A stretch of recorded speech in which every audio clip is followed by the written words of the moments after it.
បាទសួស្តីប្រិយមិត្តទាំងគ្នាស្វាគមន៍មកកាន់ S Film Recap នៅក្នុងវីដេអូនេះយើងនឹងទៅតាមដានសាច់រឿងមួយរឿងនេះគឺមានចំណងជើងថា Furry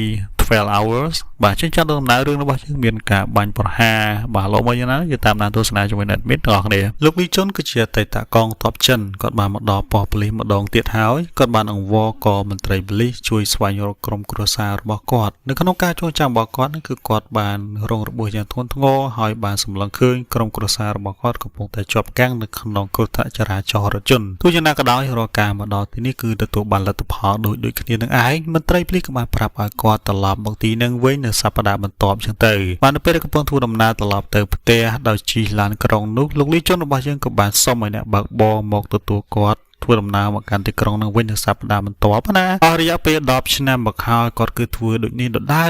ធ្វើដំណើរទៅមកជាបន្តប៉ុន្តែមិនដែលបានទទួលចម្លើយដ៏ល្អពីមន្ត្រីប៉ូលីសឡើយអ្នកបើកបរនៅពេលនោះគឺបានប្រាប់ទៅកាន់គាត់ថាបើសិនបើយើងជាប៉ូលីសនឹងយើងពិតជាធុញទ្រាន់ចំពោះករណីរបស់ឯងនេះបាទយើងក៏មិនចង់សើរើយដែរ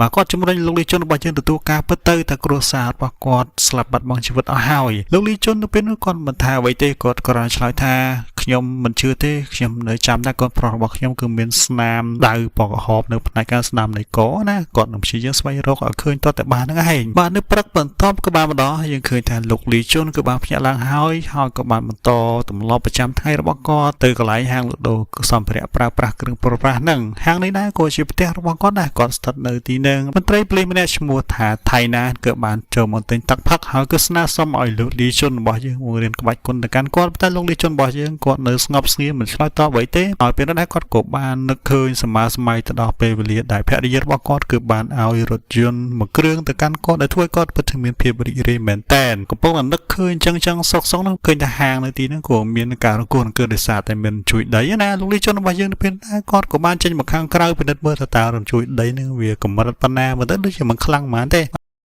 បន្ទាប់ពីនោះទៅសាច់រឿងរបស់យើងក៏បានត្រឡប់ទៅកាន់ពេលវេលាកាលពី1ម៉ោងមុននៅក្នុងផ្ទះសុវត្ថិភាពអាចកំបាំងមួយក្រុមកម្លាំងពិសេសកំពុងតែឈរយាម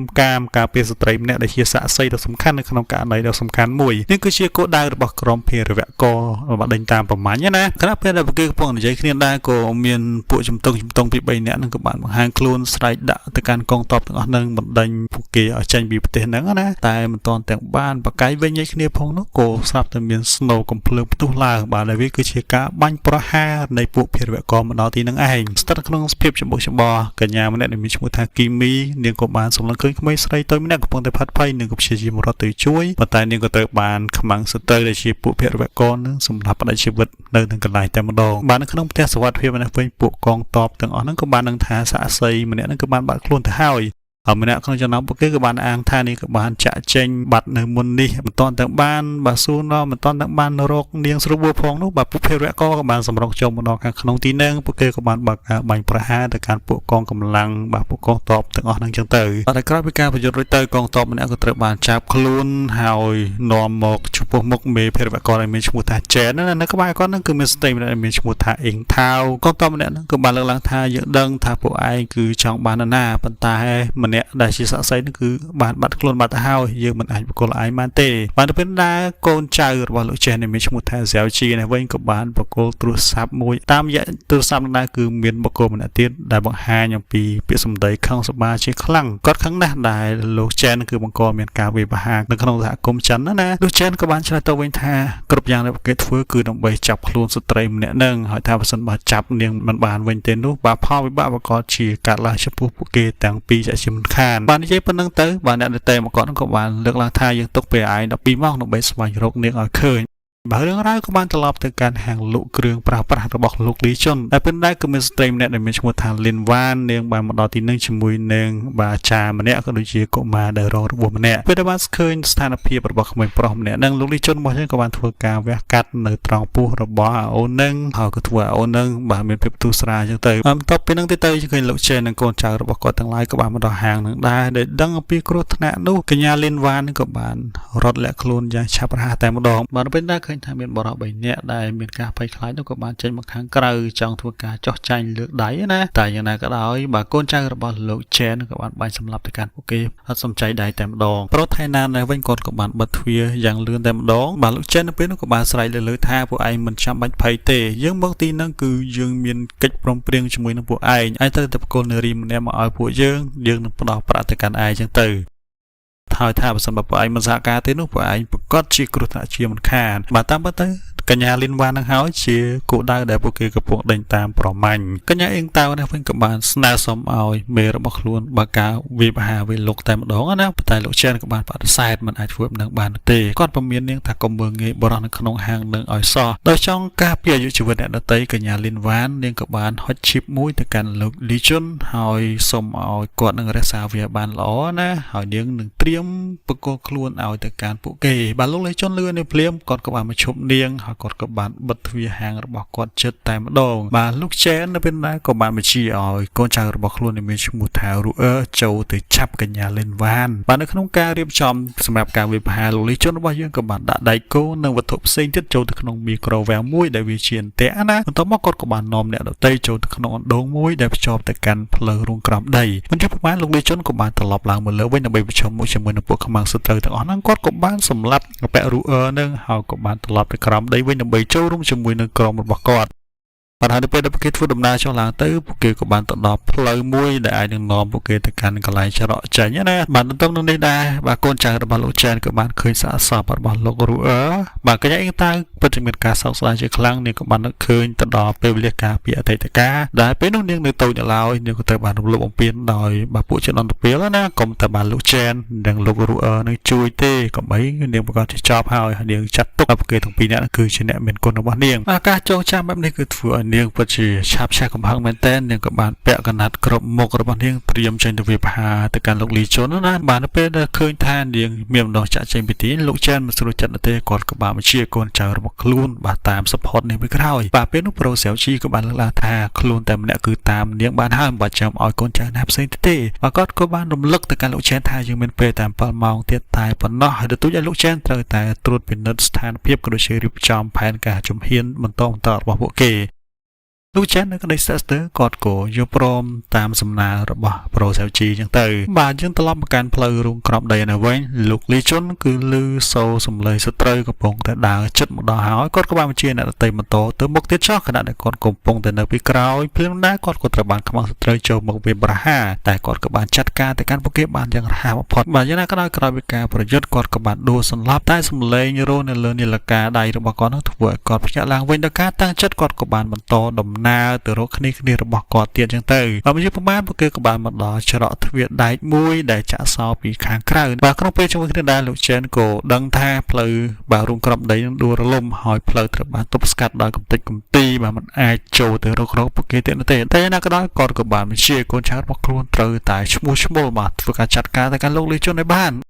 បាទនៅក្នុងរូងក្រំដីលោកលីជុនអ្នកតែអ្នកវិញគឺមិនអាចចេញទៅណាទេបាទទ្វារនឹងបើកមិនចេញណាលោកអាចារ្យម្នាក់ក៏បានចាប់ផ្ដើមអធិដ្ឋានទៅឲ្យក្រុមភារវករបាទពួកពាក់របាំងមុខដែលត្រូវបានលោកលីជុនរបស់យើងសម្លាប់បាទឃើញបែបនេះបាទអ្នកទាំងឡាយក៏បានចំអកបាទក៏បានបញ្ចេញកំហឹងទៅកាន់លោកអាចារ្យនឹងហេតុអីបានជាធ្វើការអធិដ្ឋានទៅកាន់ពួកមនុស្សទុច្ចរិតបែបនេះបាទលោកអាចារ្យម្នាក់នឹងក៏បានរំលឹករឿងកាលពី3ឆ្នាំមុនដោយមានមនុស្សអនាថាមួយក្រុមបានមកប្រវិហារគ្រប់រាល់តែថ្ងៃនឹងឯងដើម្បីបាទសុំនំប៉័ងសុំអីណាគាត់ក៏បានបង្រៀនមេរៀនបង្រៀនអានបង្រៀនសរសេរអញ្ចឹងទៅប៉ុន្តែប្រហែលខាងក្រោយមួយទៀតហ្នឹងពួកគេក៏បានត្រឡប់មកវិញបាទជាមួយនឹងការពាក់របាំងមុខបាទបន្តសុំអាហារទៀតតែព្រះវិហារគឺមិនមានអាហារឲ្យទៅកាន់ពួកគេទេអញ្ចឹងហើយទើបបង្ខំឲ្យពួកគេបាទដើរជាមួយនឹងពួកសង្គមងឹតពួកភារវករអញ្ចឹងទៅដោយឡែកលោកលីជុនរបស់យើងនេះវិញគាត់ក៏បានសម័យឃើញពេលវេលាដែលគាត់កំពុងតែរងរបួសយ៉ាងធ្ងន់ធ្ងរហើយសម្លឹងឃើញក្រុមគ្រួសាររបស់គាត់កំពុងស្ថិតនៅក្នុងភ្លើងឆាបឆេះរថយន្តណា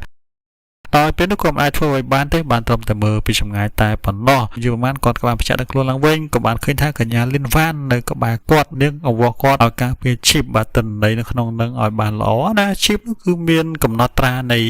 អង្គការអក្រិតកម្មធំបំផុតនៅអាស៊ីអាគ្នេយ៍រួមជាមួយនឹងរូបិយប័ណ្ណអេឡិចត្រូនិក$3000លានអាមេរិកវាជាហេតុផលដែលក្រុមពាក់របាំងមុខកំពុងតែប្រមាញ់នាងនឹងឯងលីនវ៉ានក៏បានប្រយុទ្ធថានាងគឺជាផ្នែកមួយនៃអង្គការភារវករនឹងដែរពួកគេជ្រើសរើសកុមារកំព្ ព្រាជាសមាជិកប៉ុន្តែនាងមិនចេញប្រយោជន៍ទេដោយសារតែនាងដងខាងកុំព្យូទ័របាទក៏ខិតខំរៀនខាងកុំព្យូទ័រហើយនាងក៏ត្រូវបានគេតែងតាំងជាប្រធានផ្នែក IT ក៏ទទួលបានការអនុញ្ញាតឲ្យចូលប្រើប្រាស់ឯកសារសម្ងាត់ផ្សេងៗហើយជាពេលវេលានាងបានដឹងអំពីការពិតការសម្លាប់រង្គាលមនុស្សបង្កឲ្យមានបាទកុមារកំព្រាជាច្រើនអ្នកហ្នឹងគឺត្រូវបានរៀបចំដោយពួកអក្រិតកម្មទាំងអស់ហ្នឹងឯងយើងចំណាយពេល3ឆ្នាំដើម្បីរៀបចំផែនការលួចយកឈីបមុនពេលរត់គេចខ្លួនបែបហ្នឹងណាបាទលៀងអង្វរលោកលីជុនឲ្យយកឈីបនឹងចេញទៅខាងក្រៅទៅស្វែងរកក្រុមដែលអាចចាត់ការទៅកាន់ពួកគេហ្នឹងណាតែយ៉ាងណាក៏ដោយគាត់ក៏បានបដិសេធគាត់លើកឡើងថាពួកគេគឺត្រូវតែរួចរស់មានជីវិតពីទីនឹងទាំងអស់បាទមិនអាចស្លាប់បាត់បង់ជីវិតឡើយបាទភ្លាមៗដែរពួកគេក៏ចាប់អារម្មណ៍ឃើញថាមានខ្យល់ត្រជាក់នៅក្នុងផ្លូវសម្ងាត់ហ្នឹងណាលោកថៃណានៅវិញក៏បានទីដឹងថាបើសិនបើខ្យល់វាអាចបក់ចូលទីនឹងបាននោះគឺប្រកាសជាមានចរន្តជាម្ខាន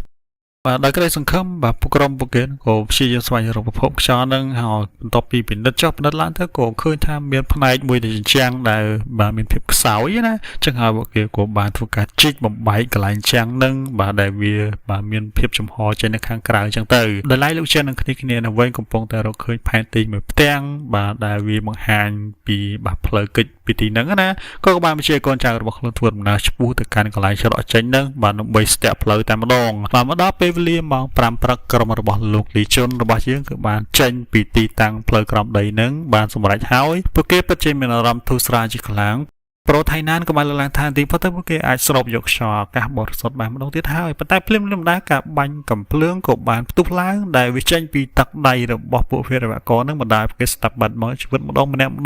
់យ៉ាងណាក៏ដោយបន្តមកលោកលីជុនរបស់យើងគាត់ក៏បានប្រើប្រាស់កំភ្លើងបើកការបាញ់ប្រហារទៅកាន់បរិសុទ្ធ sniper ម្នាក់ហ្នឹងឲ្យស្លាប់បាត់បង់ជីវិតចឹងទៅគាត់ក៏ព្យាយាមគេចេញពីទីនឹងជាមួយនឹងវត្តមានមនុស្សប្រមាណអ្នកដែលមិនទាន់ស្លាប់បាត់បង់ជីវិតមកយូរប្រមាណបន្ទាប់ពីទៅលោកចែនិងកូនចៅរបស់គាត់ហ្នឹងវិញក៏បានមកដល់កន្លែងហ្នឹងដូចគ្នាប្រូសេជីក៏ឡើងទៅពិនិត្យមើលខាងលើតែរកមិនឃើញនរណាម្នាក់ទេមើលទៅកាន់ឃ្លាំងនឹងបានហ្នឹងគាត់ក៏សង្ស័យថាលោកលីជុននិងអ្នករស់រានមានជីវិតកំពុងលាក់ខ្លួននៅទីនោះហើយយ៉ាងថាឃ្លាំងនឹងត្រូវបានរកឃើញឆាប់លោកលីជុនរបស់យើងក៏បានជាប្រូថៃណាននាំអ្នកដទៃចេញទៅខាងក្រៅទៅរកកន្លែងលាក់ខ្លួនផ្សេងទៀតចឹងទៅពួកគេក៏បានបដិសេធមិនចង់រត់ចោលលោកលីជុនរបស់យើងទេប៉ុន្តែលោកលីជុនរបស់យើងក៏បានបង្ខំឲ្យពួកគេនាំកញ្ញាលីនវ៉ានចាក់ចេញពីទីនឹងបើយកឈីបការពារឈីបនៅបានចឹងទៅដោយក្តីស្ទាក់ស្ទើរពួកគេក៏បានចាក់ចេញពីទីនឹងទុកឲ្យគាត់នៅតែម្នាក់ឯងតែប៉ុណ្ណោះជួបបានឃើញថាប្រូសេជីក៏បានទទួលដំណឹងថាគ្នារបស់ខ្លួនគឺបានទៅដល់ឃ្លាំងនោះហើយពួកគេក៏ស្វែងរកលោកលីជុនប៉ុន្តែពួកគេក៏ត្រូវបានលោកលីជុនរបស់យើងធ្វើការវាយឆ្មាក់ម្ដងម្នាក់កំចាត់ទៅកាន់ពួកគេហើយបន្ទាប់មកគាត់ក៏បានយកឧបករណ៍តាក់ទងរបស់ពួកគេហើយក៏បានធ្វើការនិយាយជាមួយនឹងប្រូសេជីនឹងដោយផ្ទាល់ថាគាត់កំពុងតែរងចាំនៅឃ្លាំងនឹងឲ្យឆាប់មកបាទនៅម៉ោង 5:50 នាទីព្រឹកប្រូសេជីនិងគ្នារបស់គាត់ផ្សេងទៀតក៏បានមកដល់ឃ្លាំងនោះដែរពួកគេក៏បានបែងចែកទីតាំងគ្នាស្វែងរកលោកលីជុនរបស់យើងប៉ុន្តែរកមកឃើញលោកលីជុនទេបាទត្រឹមតែឃើញមិត្តក្រុមរបស់ពួកគេដែលស្លាប់បាត់បង់ជីវិតតែប៉ុណ្ណោះហើយពេលដែលពួកគេបានជួបជុំគ្នាវិញពួកគេក៏បានកត់សម្គាល់ឃើញតុក្កតាទន្សាយមួយក្បាលដែលកំពុងតែលោតភ្លេចផ្លោតប៉ុន្តែវាគឺជាក្របបែកនឹងឯងការបំផ្ទុះក៏បានធ្វើឡើងបាទក្រោយពីការបំផ្ទុះនឹងទៅឃើញថាពួកគេទាំងឡាយក៏បានបើកការវាយប្រហារទៅកាន់លោកលីជុនរបស់យើងលោកលីជុនរបស់យើងប្រយុទ្ធចោះប្រយុទ្ធឡើងក៏ត្រូវបានគេបាញ់ប្រហារមួយក្របបាទប្រឆិតពោះណាសំណាងល្អដែលគ្នារបស់គាត់ក៏បានត្រឡប់មកទីនឹងវិញដើម្បីជួយទៅកាន់គាត់អញ្ចឹងហើយគាត់ក៏អាចបន្តប្រយុទ្ធជាមួយនឹងប្រូសេជីនៅក្នុងភាពច្បុកច្បល់លោកលីជុនរបស់យើងក៏បានវាយផ្ដួលទៅកាន់ប្រូសេជីនឹងឲ្យដេកដួលទៅលើដីប៉ុន្តែនៅពេលនោះសំឡេងរោនាឡិកាដៃរបស់គាត់ក៏បានបន្លឺឡើងភ្លាមៗដែរគាត់ក៏បានកត់សម្គាល់ឃើញនៅស្នាមដៅនៅផ្នែកខាងស្ដាំនៃករបស់ប្រូសេជីដោយក្តីភ្ញាក់ផ្អើលប្រូលីជុនរបស់យើងក៏ដឹងថាអូប្រូសេជីនឹងគឺជាកូនប្រុសដែលគាត់បានស្វែងរកអស់រយៈពេល10ឆ្នាំមកហើយដោយភាពរំជួយចិត្តលោកលីជុនរបស់យើងក៏បានដោះលែងប្រូសេជីនេះវិញគឺមិនបានបន្ធូរដៃទៅកាន់គាត់នោះទេគាត់ក៏បានប្រើកំបិតចាក់ទៅពោះរបស់លោកលីជុនរបស់យើងប៉ុន្តែភ្លាមដែរភាពភ្ញាក់ផ្អើលក៏បានបង្ហាញលើផ្ទៃមុខរបស់ប្រូសេជីនៅពេលដែលគាត់នឹកឃើញទៅដល់ពេលវេលាដែលគាត់នៅក្បែរពុករបស់គាត់ក៏នឹកឃើញថាលោកលីជុននឹងគឺជាពុករបស់គាត់បាននៅពេលនោះលោកចែនក៏បានចូលមកដល់ហើយគាត់គឺព្យាយាមចាក់ទៅកាន់លោកលីជុនប៉ុន្តែប្រូសេជីនេះវិញក៏បានចាប់កំបិតនឹងយ៉ាងជាប់គាត់ក៏បានព្យាយាមមិនឲ្យសម្លាប់ទៅកាន់លោកលីជុននោះទេជំនួសទៅវិញគាត់ក៏បានប្រើប្រាស់កំបិតនឹងសម្លាប់ទៅកាន់លោកចែនវិញចឹងទៅបាទទីប៉ុន្តែលោកលីជុនរបស់យើងក៏បានរងរបួសធ្ងន់ធ្ងរហើយគាត់ក៏បានស្លាប់បាត់បង់ជីវិតប្រូថៃណាននៅវិញក៏បានត្រឡប់ទៅកាន់ប្រទេសចិនដើម្បីតាំងទីលំនៅនៅក្នុងស្រុកកំណើតឪពុករបស់គាត់ដោយឡែកប្រូសេជីក៏ត្រូវបានចាប់ខ្លួនត្រូវបានគេកាត់ទោសពន្ធនាគារពេញមួយជីវិតចំពោះបទអក្រិតដែលគាត់បានប្រព្រឹត្តជាមួយនឹងអបជែនរឿងរ៉ាវក៏បានបញ្ចប់នៅអាកាសយានដ្ឋានមួយកន្លែង កញ្ញាលីនវ៉ានក៏ចូលជាមួយនឹងលោកអាចារ្យដែលក្រវីដៃលាទៅកាន់នាងនឹងឯងពេលនោះដែរគាត់ក៏បានយកឈីបចេញពីហោប៉ៅរបស់គាត់ក៏បានបង្ហាញទៅកាន់នាងហើយគាត់ក៏បានលើកឡើងថាគាត់នឹងបំពេញបំណងរបស់នាងនៅក្នុងការចាត់ការទៅកាន់ពួកភារវករទាំងឡាយហ្នឹងបាទសាច់រឿងរបស់យើងក៏ត្រូវបានបញ្ចប់